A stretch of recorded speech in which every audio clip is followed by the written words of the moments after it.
이리 오너라.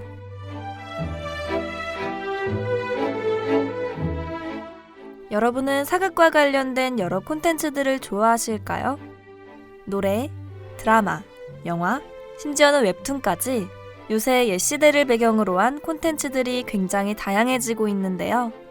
그 중에서도 가장 재밌고 우리 민족의 한과 흥을 잘 표현한 작품들로 고르고 골라 들고 왔습니다. 그럼 이리 오너라 시작하겠습니다.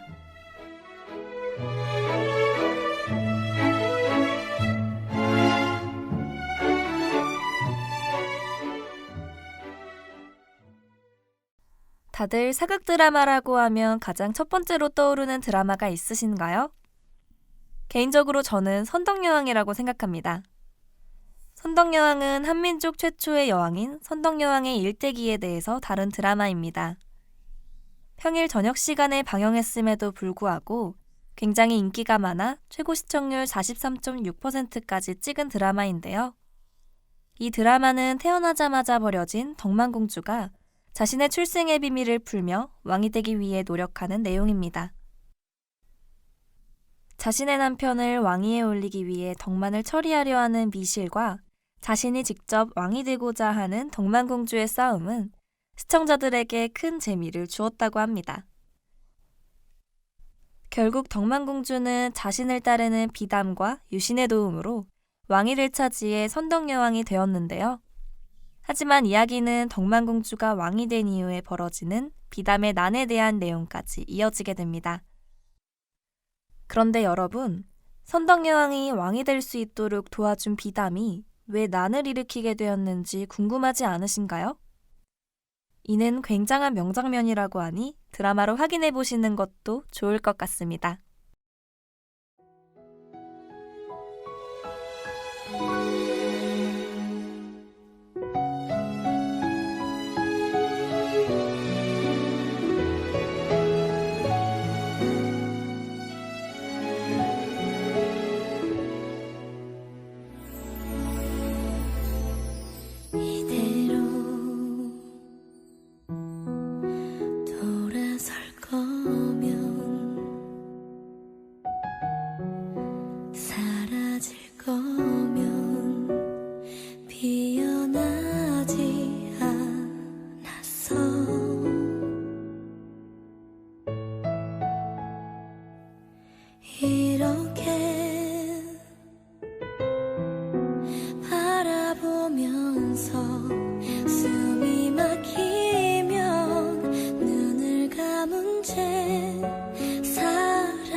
보지 않아도 보여서 듣지 않아도 들려서 그대 숨결에 다시 살아난 바람꽃처럼 가고 싶어도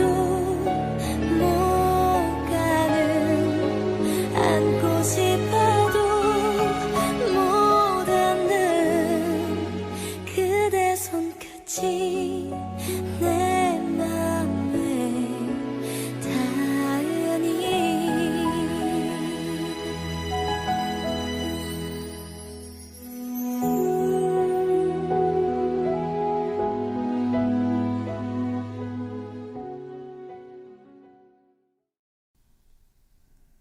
두 번째로 소개해드릴 드라마는 바로 이산입니다. 이산은 조선시대 정조의 이름입니다. 정조는 조선시대에서 가장 똑똑하기도 하고 백성들을 잘 살폈기로도 유명합니다. 또한 할아버지인 영조가 아버지 사도세자를 죽이는 장면을 목격하는 비운의 왕이기도 하죠. 게다가 정조는 다정한 로맨티스트였다고도 합니다. 드라마 이산은 이런 임금으로서의 책임감과 한 여자의 남자로서의 갈등과 사랑을 모두 담은 드라마입니다. 일단 그 시대에는 붕당 정치로 굉장히 혼란한 시기였는데요. 그 때문에 아버지인 사도세자는 목숨을 잃었고 정조 또한 몇 번씩 위기를 맞기도 합니다. 하지만 책사들과 함께 자신을 음해하는 세력들에게 지지 않기 위해 노력합니다. 또한 자신의 사랑이 왕권을 강화하는 데 문제가 되지만 그럼에도 불구하고 사랑하는 사람을 지키며 곁에 두기 위해 최선을 다합니다. 이 드라마에서는 임금인 정조로서 왕권을 강화하고 백성을 위하는 모습이 재밌게 표현되었습니다. 드라마 제목이 이산인 만큼 주인공인 정조는 누군가의 평범한 연인인 이산이 되고 싶었던 것 같아 조금 슬프게 느껴지기도 했답니다.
세 번째로 소개해드릴 드라마는 바로 대장금입니다.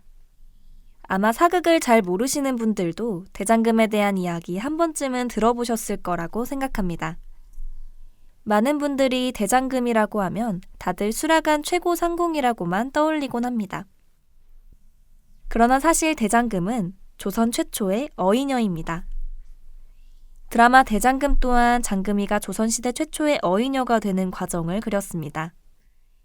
사실 장금이는 어이녀에 대한 생각이 없었으며 국내에서 최고 상궁이 되기 위해 최선을 다했었는데요. 그 이유는 바로 어머니가 돌아가시면서 최고 상궁이 되면 펼쳐보라고 주신 유산 때문입니다. 하지만 대대로 최고 상궁을 배출한 최씨 가문에서 대장금이 최고 상궁이 되지 못하도록 방해를 합니다. 그 때문에 장금이는 한 번의 큰 위기를 겪지만 전화위복으로 의술에 대해서 배울 수 있는 계기가 됩니다. 이러한 경험을 바탕으로 대장금은 임금의 병을 고치고 잠시간 수락한 최고 상궁직을 맡기도 하며 조선시대 최초의 어이녀가 되는 등 자신의 꿈을 이루게 됩니다.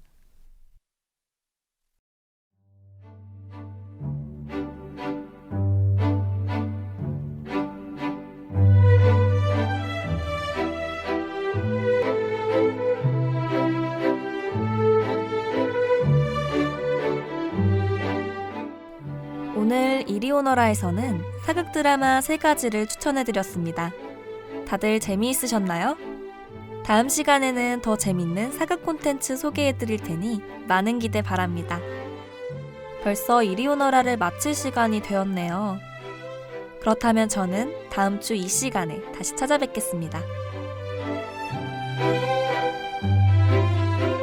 지금까지 이리 오너라. 연출 이혜연, 기술 황은비, 진행 김서영, 제작의 숭실대학교 방송국이었습니다.